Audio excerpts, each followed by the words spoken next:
뉴질랜드 회사에서 개발자로 다니면서 좋은 점들 혹은 그냥 회사원으로서 좋은 점, 이름 자체로 부른다는 게 굉장히 큰 매력인 것 같아요. 누구누구님, 누구누구 이거 안 써도 되게 좋은 것 같아요. 어떤 존칭을 쓰지 않다 보니까 뭐 미스터 스미스 혹은 Sir Adams 뭐 이런 것도 안 쓰고, 왜냐하면 우리가 일을 하려고 할 때 이야기가 주체가 되어서 이 얘기를 해야 되는데, 누구누구 씨, 누구누구님 이런 거를 붙이다 보면은 이 문제에 대해서 생각하기보다는 그 사람 내가 말하는 거에 어떻게 생각할지에 대해서 더 고민이 되고 더 신경을 써야 되는 부분이 좀 많은 것 같아요. 그래서 그거를 쓰지 않는다는 점에서 회의 진행이 더 원활하게 되는 것 같기도 하고, 또 자기 생각을 자유롭게 표현할 수 있다는 거에 대해서도 큰 메리트예요.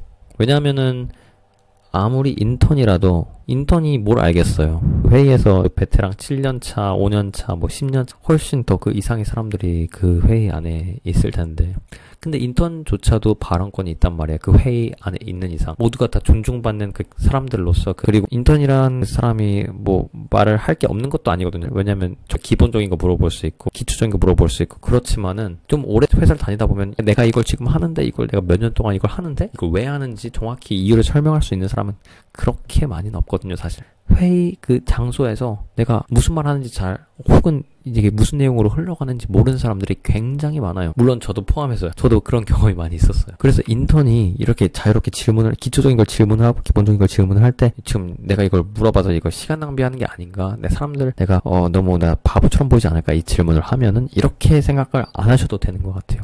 왜냐하면은 그 질문을 함으로써 우리가 이미 알고 있었더라도 그 이해를 좀 더 한층 더 높여주는 수준이 될 수도 있고, 또 그 부분을 놓친 시니어급 사람들도 있을 거 아니에요. 그 사람들도 다시 한 번끔 그 질문에 대해서 다시 생각해 볼 수 있게끔 만드는 유익한 질문이라고 생각을 해요. 근데 무엇이든 물어볼 수 있는 것 자체도 큰 메리트인 것 같아요. 서로 눈치 보지 않고 말할 수 있는 것, 직급에 상관없이, 경력에 상관없이, 경험에 상관없이 정말 궁금한 거, 지금 머릿속에 내가 지금 있는 거를 내 입 밖으로 꺼낼 수 있는 것 자체가 굉장히 큰 것 같아요. 왜냐면 질문을 함으로써 내가 정말 궁금해서 질문을 한다기보다는, 회의에서 여러 사람들이 떠들었는데 나만 말 안 해가지고 좀 뻘쭘해가지고 그냥 질문을 던지는 걸 수도 있거든요.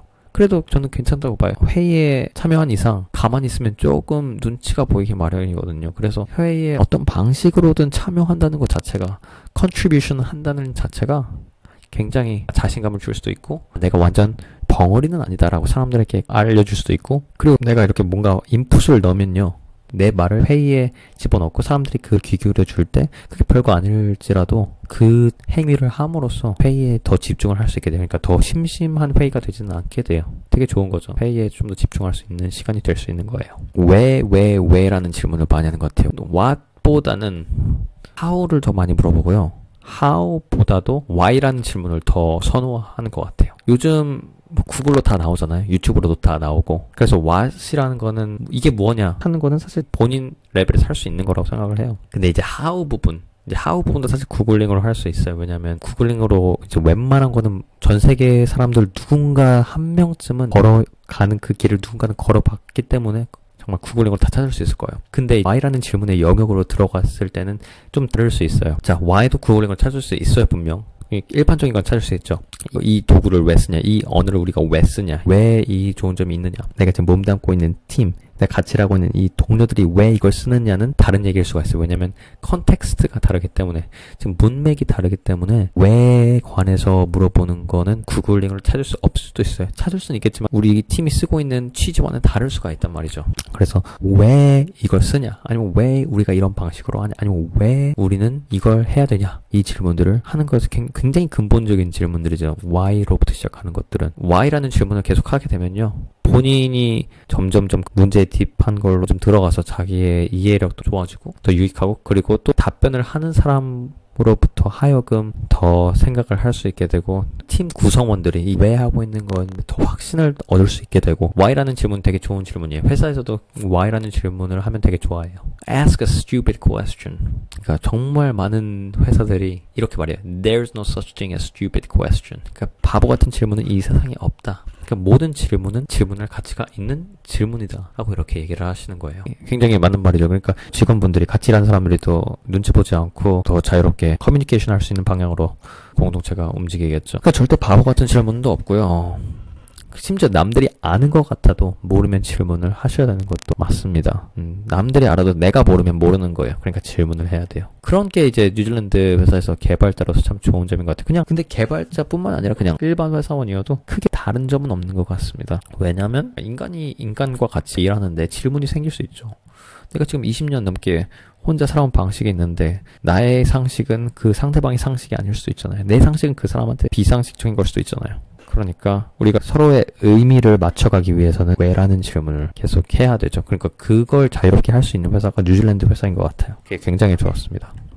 외적으로 좋은 거는 워라벨이 장난 아니죠. 저 같은 개발자인 경우는 work and life balance, 소위 이제 워라벨이 굉장히 좋죠. 저는 보통은 이제 9 to 5, 9시에 시작해서 5시에 끝나는 그런 잡이긴 하지만은 저는 요즘에는 9시 전에 나와서 한 3시 반? 그 정도에 퇴근을 해요. 그 6시간 반에서 7시간 정도 근무하는 것 같아요. 그리고 사실 그 전에도 나와도 되는 것 같아요. 그러니까 매일매일 8시간을 채워야 한다는 그런 강박은 없고, 심지어 매니저도 관리를 안 합니다. 그러니까 언제 가든지, 어디에 앉든지 상관을 쓰지 않아요. 무슨 말이냐? 내가 일을 하는지 어떻게 하냐? 매일 아침 미팅에 참석하고, 우리가 할 일들 뭐 할지 정하고 그걸 보고하고 내가 지금 뭘 하고 있는지 트래킹이 가능하고 그것만 확인이 된다면은 서로서로 플렉시블한 거죠. 균형 잡힌 일을 할 수 있는 거죠. 내가 회사 일을 내가 하고 싶은 곳에서 할 수 있는 그런 환경이 될 수 있는 거죠. 요즘에는 재택근무 많이 하지만 주 5일 매일매일 재택근무가 가능하고 지금 애가 3시에 학교가 끝났는데 걔네들을 픽업해야 된다. 그러면 걔네들 픽업하고 집에 가서 나머지 일을 해도 되는 거고요. 탄력근무 가능하죠. 재택근무 가능하죠. 워라밸 좋죠. 너무 좋은 것만 얘기했나요? 단점이라고 얘기하자면은 단점이 아닐 수 있는데 그러니까 일이 너무 없어요. 그러니까 제 기준에서는 일이 너무 없어요. 이게 워라밸이 좋은 걸 수도 있는데 왜냐면 듣기로는 한국에서는 일이 엄청 많이 있어가지고 일정에 쫓기고 야근하고 집에 못 들어가고 밤샘 하고 주말에도 일하고 공휴일에도 일하고 월차 연차 못 쓰고 이런 분위기로 알고 있는데 한국 회사는 근데 여기서는 그럴 만큼 일이 없어요. 그러니까 일 많은데 그 일을 쪼개서 우리가 노동자 인권에 맞춰서 이 정도의 일은 이만큼만 하자. 이 날에 이만큼만 하고 더 못한 건 뭐 다음 날에 하자. 노동자 인권에 되게 중요시하는 문화가 있는 것 같아요. 그 시스템 자체가 그렇게 맞춰져 있어요. 그래서 주 5일 이외에 일하는 시간 전부 다 예외적인 거고요. 특히 주말에 일하는 건 정말 예외적입니다. 단점 얘기하다 보니까 이게 장점을 더 부각시키는 것 같은데 어쨌든 그러니까 일이 너무 없어서 좀 진전이 좀 한국보다는 느려서 자기가 배우고 싶은 거 혹은 성장하고 싶은 부분을 조금 충족을 못 시킬 수는 있어요.